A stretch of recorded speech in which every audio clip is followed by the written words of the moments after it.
மாண்புமிகு பேரவைத் தலைவர் அவர்களே, இந்த மன்றம் பல ஆண்டு காலமாக பல மரபுகளையும் நமது எதிர்கால சந்ததியர்களையும் உருவாக்கின்ற நலன் காக்கின்ற மன்றமாக பல்வேறு காலகட்டங்களில் விளங்கியிருக்கிறது.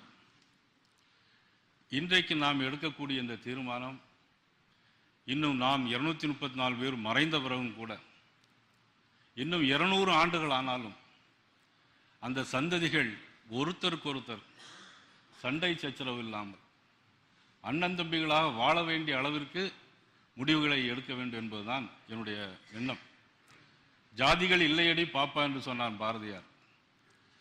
எனக்கு தமிழகத்தில் உள்ள எல்லோருக்கும் வேலை கிடைக்க வேண்டும், வட இந்தியாவில் இருக்கிற காட்டிலும் தமிழனுக்கு தமிழன் வேலை கிடைக்க வேண்டும் எந்த விதமான மாற்று கருத்தும் இல்லை.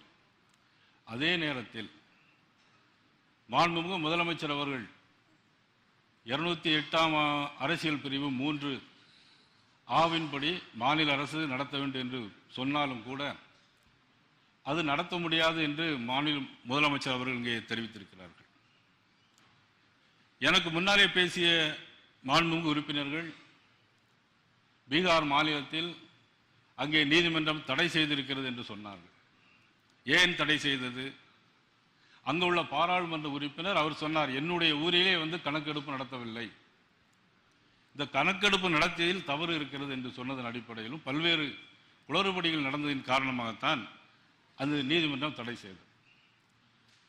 2011ஆம் ஆண்டு நமது உள்துறை அமைச்சராக இருந்த மாண்புமிகு ப. சிதம்பரம் அவர்கள் சொல்லியிருக்கிறார்கள், ஜாதிவாரி கணக்கெடுப்பை மாநில அரசாங்கம் தான் நடத்த வேண்டும் என்று அவர்கள் அன்றைக்கு சொல்லியிருக்கிறார்கள். ஜாதிவாரி கணக்கெடுப்பதில் எனக்கு எந்த விதமான மாற்று கருத்தும் இல்லை. இந்திய அரசு, பாரத அரசு மக்கள் தொகை கணக்கெடுப்பை நிச்சயமாக நடத்த வேண்டும், மாற்று கருத்து இல்லை. அதில் இந்த தீர்மானத்தை நாங்கள் ஆதரிக்கிறோம். அதே நேரத்தில் ஜாதிவாரி கணக்கெடுப்பை நிச்சயமாக மாநில அரசு அதை செய்ய வேண்டும், குளறுபடிகள் இல்லாமல் செய்து சமூக நீதி காக்கப்பட வேண்டும் என்பதில் எந்த விதமான மாற்று கருத்து இல்லை என்பதை தெரிவித்து அமர்கிறேன். சரி, மாநில ஒன்றிய அரசும் இடஒதுக்கீடு இருக்கு, இடஒதுக்கீடு கொடுத்து கொண்டு இருக்கு. அதனால அவங்க ஜாதிவாரி அடிப்படையில் தான் கொடுத்திருக்காங்க. அதையும் மனதில் வச்சுக்கிடுங்க. மாண்புமிகு உறுப்பினர் செல்வபிரதகை மாண்புமிகு நான் சொல்லிடுறேன்.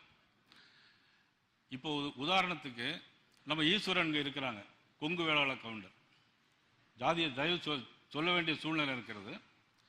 இன்றைக்கு அவர் இங்கே பிசியில் இருக்கிறாங்க, மத்திய அரசுக்கு போகும்போது ஓபிசின்னு போயிடுறாங்க.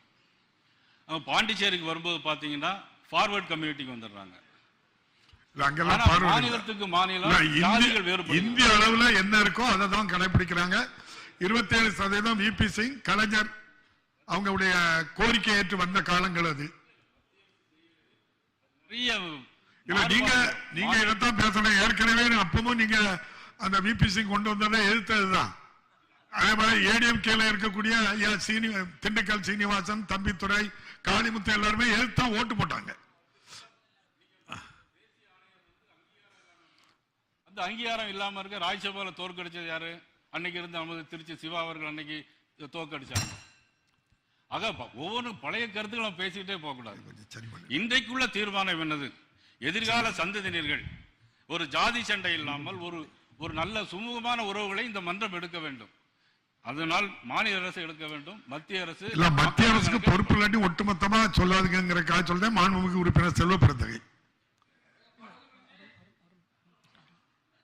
மாண்புமிகு பேரவைத் தலைவர் அவர்களே, அருள் பேசிட்டு அருள் சாரி அருள்